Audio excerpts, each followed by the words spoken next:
তাদেরকে দেখলাম যে মহিলারা জাহান্নামের আগুনে বেশি বেশি পড়ছে। নবীর কথাটা শুনে মহিলারা বলছেন ওয়াবে মা ইয়া রাসূলুল্লাহ, আল্লাহ নবী গো, মহিলাদের ব্যাপারে বললেন মহিলারা তোমাদেরকে জাহান্নামের আমি আগুনে পড়তে দেখলাম। নবী গো, কোন এমন পাপ করে নারীরা, মহিলারা কোন এমন পাপ করে, কোন এমন গুনাহ করে যে গুনাহটার কারণে আপনি জাহান্নামের আগুনে পড়তে দেখলেন? নবীকে একটু দয়া করে বলেন সেই গুনাহটা কি, সেই পাপটা কি, কোন কারণে আল্লাহ নারাজ হয়ে মহিলাদেরকে জাহান্নামের আগুনে দেন, কোন কারণে আপনি জাহান্নামের আগুনে পড়তে দেখলেন? দয়া করে একটু বলেন তো। আল্লাহ রাসূল সাল্লাল্লাহু আলাইহি ওয়াসাল্লাম বললেন, মহিলারে মাত্র দুটা গুনার কারণে আমি তোমাদেরকে জাহান্নামের আগুনে দেখলাম। মাত্র তোমাদের দ্বারাতে দুটা করে ভুল হয়ে যায়, দুটা করে গুনাহ হয়ে যায়, সেই গুনার কারণে আমি তোমাদেরকে জাহান্নামের আগুনে দেখলাম। একটা হলো তুকসুরুন আল্লাহ আন্না, মা খালারা বেশি বেশি করে লানতান করে। 2 নম্বর গুনাহ ওয়া তাকফুন আলাশির, নিজের স্বামীর তারা মালের নাশকরি করে। নারে তাকবীর! হয়নি, হবে না, হতে পারে না আমার নবীর সাথে কারো তুলনা, হয়নি, হবে না, হতে পারে না আমার নবীর সাথে কারো তুলনা।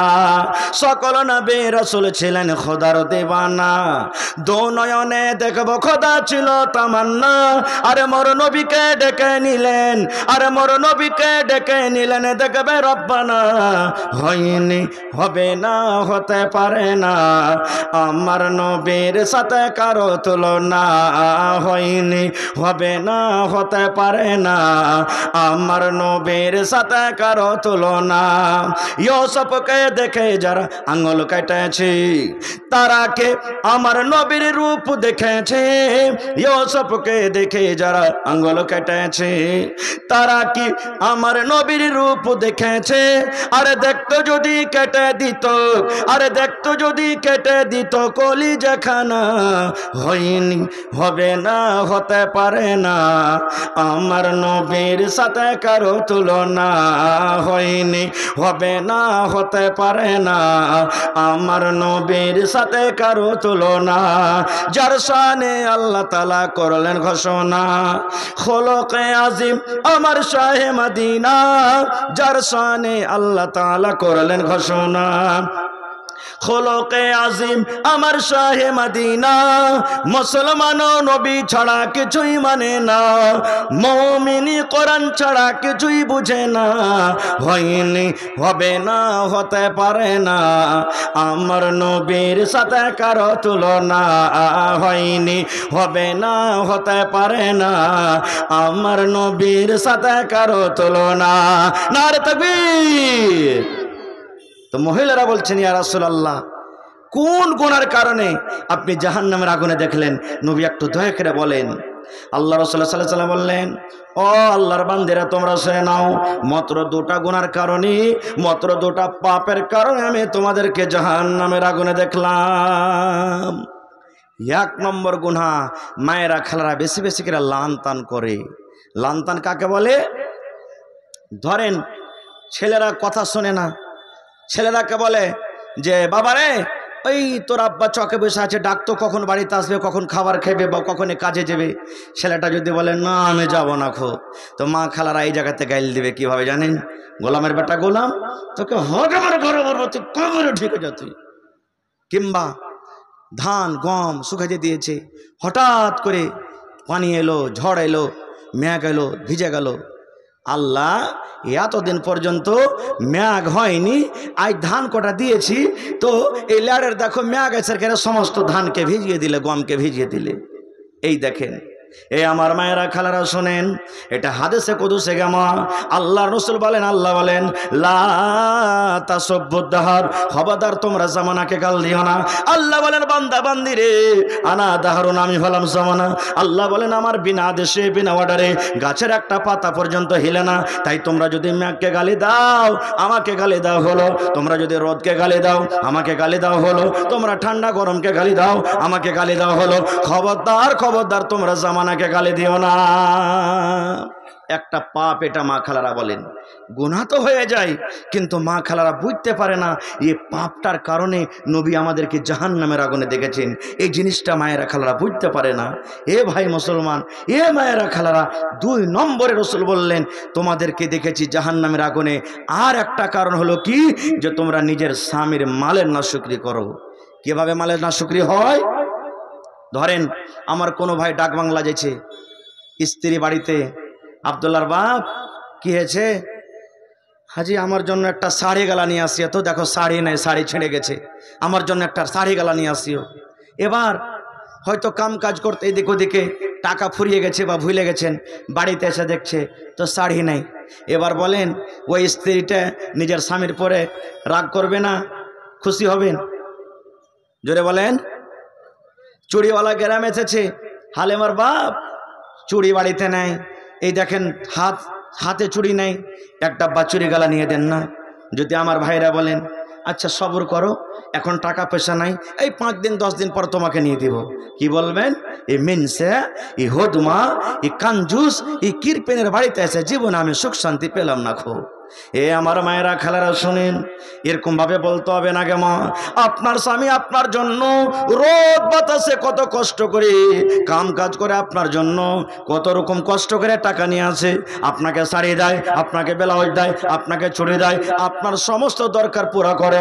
কিন্তু মাগে একদিন কমে যাওয়ার কারণে, একটা জিনিস কমে যাওয়ার কারণে আপনি সমস্ত নিয়ামতগুলি ভুলে গেলেন। এই জন্য আল্লাহ তাবারাক ওয়া তাআলার রাসূল বলেছেন, মহিলারে এই 2টা পাপের কারণে, 2টা গুনার কারণে তোমাদেরকে আমি জাহান্নামের আগুনে পড়তে জ্বলতে দেখলাম। আর একটা কথা বলি, আমলের কথা, জীবন ভয়ের কাজ দিবে রে ভাই। সুবহানাল্লাহ। আজকে আমরা সালামকে ছোট মনে করি। সালাম দিনে কত টাকাওয়ালা লোক আছে না, ছোট লোককে সালাম দিবে না, খুব সালাম দিবে না। এবং সালাম দেওয়ার নিয়ম তানি কারো জানি না আমরা। কত মা খালা সালাম দিবে নিজের ভাইকে, সালেম আলাইকুম বিহাই, সালেম আলাইকুম, সালেম আলাইকুম আছে জি ভাই। হায় রে আল্লাহ, ঘোড়ার ডিম হলো এটা, কিচ্ছু হলো না। শিখতে হবে, আমরা মুসলমান, শিখতে হবে। আসসালামু আলাইকুম। আল্লাহ নবীর দরবারে একদিন আল্লাহ রাসূলের জামানাতে একটা মজলিস লেগে আছে, সাহাবে কেরাম আছেন, নবীজি আছেন। একটা সাহাবী এলেন, আসার পর সালাম দিয়ে মজলিসে বসলেন। এটা হলো তারিকা, আপনি কোনো মজলিসে যাবেন তো সালাম দিবেন, আসসালামু আলাইকুম, এই কথাটা বলে বসে গেলেন। নবীজি বললেন 10টা নেকি পেয়ে গেল। কয়টা নেকি? 10টা। শুধু সালাম দিলেন আসসালামু আলাইকুম, 10টা নেকি পেয়ে গেলেন। আর একটা সাহাবী কিছুক্ষণ পরে বলছেন আসসালামু আলাইকুম ওয়া রাহমাতুল্লাহ, এই কথাটা ওয়া রাহমাতুল্লাহ বাড়ালেন। এবার তখন নবীজি বললেন 20টা নেকি পেয়ে গেল, 20টা নেকির হকদার হয়ে গেল। আর একজন সাহাবী এসে তখন বলছেন আসসালামু আলাইকুম ওয়া রাহমাতুল্লাহি ওয়া বারাকাতুহু, এই কথাটা বলে বসে গেলেন। তখন রাসূল বলছেন যে এই 30টা নেকি পেয়ে গেল। এ ভাই, সালাম দেওয়াতে তো টাকা লাগে না। টাকা লাগছে কি? রাস্তাতে 5 জন মুসলমান আছে, ইয়ারফোন কুকুরের বাচ্চা কানে ভরা আছে, গরু গরু মুখরাতে কালা কালা চশমা বাচ্চা আর চলে যাচ্ছে, কিন্তু আমরা সালাম দিনে রে ভাই। একটা মৌলভী সাহেব বসে আছে, সালাম দিন। আমরা সালাম কি জিনিস আমরা বুঝি না। বাড়িতে আপনি ঢুকবেন, স্ত্রীকে সালাম লাগবে, আপনাকে সালাম দেন, আপনি নেকি পাবেন, এটা একটা দোয়া, সালাম দেন। কিন্তু যখনই ফোন করবে, হ্যাঁ কে, হালেমার মা, হালেমার বাপ, এই হ্যালো গেলো করে আমরা শুরু করে দিলাম, সালাম দিলেন না। ওই জায়গাতে আপনি সালাম দেন, দোয়া নেন, দোয়া দেন, নেকি পাবেন ভাই, কিন্তু আমরা সালাম দিই না। আল্লাহ রাসূল বলেছেন একটা মজলিস যেমন আছে, আমি সালাম দিলাম আপনারাকে আসসালামু আলাইকুম ওয়া রাহমাতুল্লাহ, একটাই লোক যদি উত্তর দিয়ে দেন সবার জন্য যথেষ্ট। সবাইকে আলাদা আলাদা বলার দরকার নাই, ওয়ালাইকুম আসসালাম, ওয়ালাইকুম আসসালাম, ওয়ালাইকুম আসসালাম, ওয়ালাইকুম আসসালাম বলে দেন তো আলহামদুলিল্লাহ, না বললে কোনো দরকার নাই, একটা লোক যথেষ্ট। ভাই, যদি কোনো মানুষ হাইটে গেছেন আর কোনো মানুষ বসে আছেন, সালাম কে দিবে? বসে থাকনে বলা না, যে রাস্তাতে হাঁটছে, জোরে বলেন। হ্যাঁ, যে রাস্তাতে, এটা হলো আদব। যে রাস্তা দিয়ে হাঁটছে সে বসে থাকাওয়ালাকে সালাম দেবে। একটা লোক রাস্তা দিয়ে হাঁটছে আর কেউ দুপুর দুপুর দুপুর দুপুর দৌড়াইছে, কে সালাম দেবে? কে দিবেন? যে দৌড়াইছে সে সালাম দেবেন। একটা লোক দৌড়াইছেন আর কোনো মানুষ সাইকেলে গেছে, কে সালাম দেবে? হ্যাঁ, একটা লোক সাইকেলে যাচ্ছেন আর একটা লোক মোটর সাইকেলে, কে সালাম দেবে? একটা লোক মোটর সাইকেলে যাচ্ছেন আর একটা লোক 4 হুইলারে যাচ্ছেন, কে সালাম দেবেন? কিন্তু এমনভাবে সিসা বন্ধ করে রাখবো যাতে ভিতরকার কোনো কথা না আসে আর ভিতর থেকে বাহিরে কোনো কথা না যায়। সালামের মর্যাদা বুঝে নেন।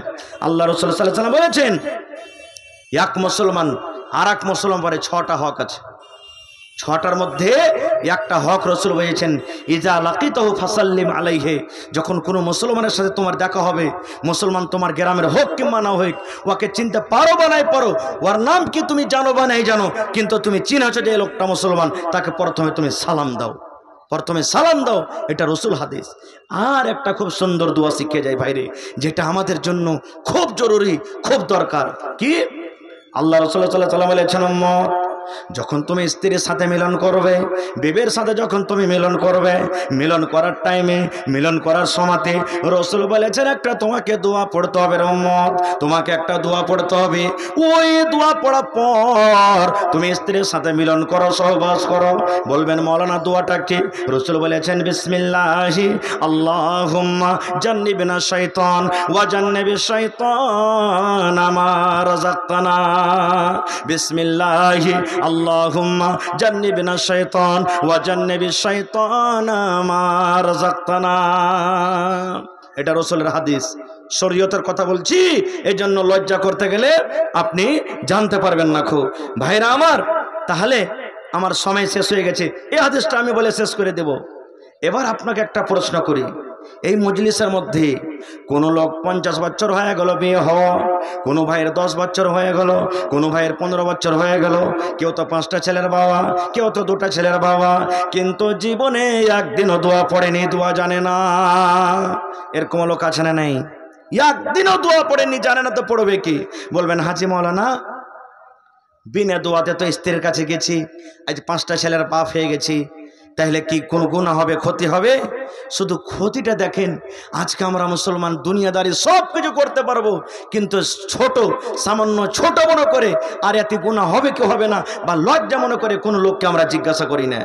আল্লাহ রাসূল সাল্লাল্লাহু আলাইহি ওয়াসাল্লাম বলেছেন, উম্মত রে, যদি তুমি বিনা দোয়াতে বিবির কাছে চলে যাও, বিনা দোয়াতে যদি তুমি সহবাস করো, দোয়া পড়নি রে উম্মত, তাহলে রাসূল বলেছেন, যতবার তুমি জীবনে বিবির কাছে বিনা দোয়াতে গেছো, অতবার তোমার সাথে সাথে শয়তান তোমার বিবির কাছে গিয়েছে, অতবার তোমার সাথে সাথে শয়তান তোমার বিবির কাছে গিয়েছে। রাসূল বলেছেন, তুমি খাইতে বসবে তো বিসমিল্লাহ বলো। কি বলতে হবে? বিসমিল্লাহ, বিসমিল্লাহ বলো। এবার কোনো ভাই বিসমিল্লাহ বলে না, ডাইরেক্ট শুরু করে দিলেন। রাসূল বলেছেন, তোমার সাথে সাথে শয়তান খানা খায়, শয়তান খানা খায়, আর ওই খাবারই তোমার আবার উল্টি করে দেয়। কত ভাইকে দেখবেন দোকানে বসে গেছে, চা খাবে, বাঁ হাতে চা খাবে, সিগারেট টানছে, বিড়ি টানছে, বাম হাতে টানছে। এক তো বিড়িটা হালাল না হারাম আপনারা বলেন তো? হারাম। আবার ফের বাম হাতে খেয়েছি, ডাবল হারাম নাকি? ডাবল গুনাহ হয়ে গেল। দেখবেন কত ভাইকে দেখবেন বাম হাতে, ডাইন হাত ভালো আছে, বাম হাতে শয়তানে খায়। এই জন্য ভাইরে, এই ছোট ছোট আমলগুলার কথা বললাম, আল্লাহর কাছে শেষের বেলাতে দোয়া করে, হে পাক পরওয়ারদিগার, হে রব্বুল আলামিন, আমরা পাপী গুনাহগার, জানি না, জানা অজানা, সাগিরা কাবিরা, বলাতে চলাতে জীবনে কত গুনাহ করেছি। আল্লাহ তুমি গাফফার, আল্লাহ তুমি আমাদের জীবনের গুনাহ খাতাকে মাফ করে দাও, পড়ুন আল্লাহুম্মা আমিন। এই আল্লাহ তুমি আমাদের প্রতি দয়া করো, রহম করো। আল্লাহ যদি আমাদের দ্বারাতে জীবনে কোনো গুনাহ হয়ে থাকে, কোনো ভুল হয়ে থাকে, আল্লাহ তুমি সেই গুনাহগুলোকে কিয়ামতের দিন আমাদের সামনে পেশ করিও না। আল্লাহ এই দুনিয়াতে বেঁচে থাকাকালে আল্লাহ তুমি আমাদের গুনাহ খাতাকে মাফ করে কিয়ামতের দিন জান্নাতুল ফিরদৌসে জায়গা দান করিও, পড়ুন আল্লাহুম্মা আমিন। এবং শেষ আমল আর একটা কথা বলে দেয়, 1 সেকেন্ডে ভাই, রমজান মাসের রোজা রাখনো আমরা নাকি? রমজান মাসের রোজা রাখনো, আলহামদুলিল্লাহ। রাসূল বলেছেন এটা হলো শাওয়াল মাস, এই মাসে কিন্তু 6টা রোজা আছে। আল্লাহ রাসূল বলেছেন, কোনো মানুষ রোজার মাসে যদি 1 মাস রোজা করে, নর হোক কিংবা নারী হোক, যদি রোজার মাসে 1 মাস রোজা করেছে আর শাওয়াল মাসে যদি 6টা রোজা করে, তাহলে গোটা বছর রোজা করা হলো। আর গোটা বছর রোজা করে জানে কি আল্লাহ তাকে নেকি দান করবেন। এই জন্য যদি পারেন কোনো আল্লাহর বান্দা বান্দি, তাহলে 6টা রোজা কিন্তু করে নেবেন, না করলে গুনাহ হবে না। পারলে রোজা করে নেবেন, ভাই একটানাতে 6টা করবেন, বাদ দিয়ে দিয়া করবেন। 1 মাসের মধ্যে আপনাকে 6টা রোজা করতে হবে, যদি পারেন তো করে নেবেন। ভাই ভালো থাকেন, আমার জন্য দোয়া করবেন, আল্লাহ যেন আমাকে বলার থেকে নিজে আমল করার জন্য তৌফিক দেন, পড়ুন আল্লাহুম্মা আমিন। আসসালামু আলাইকুম ওয়া রাহমাতুল্লাহি ওয়া বারাকাতুহু।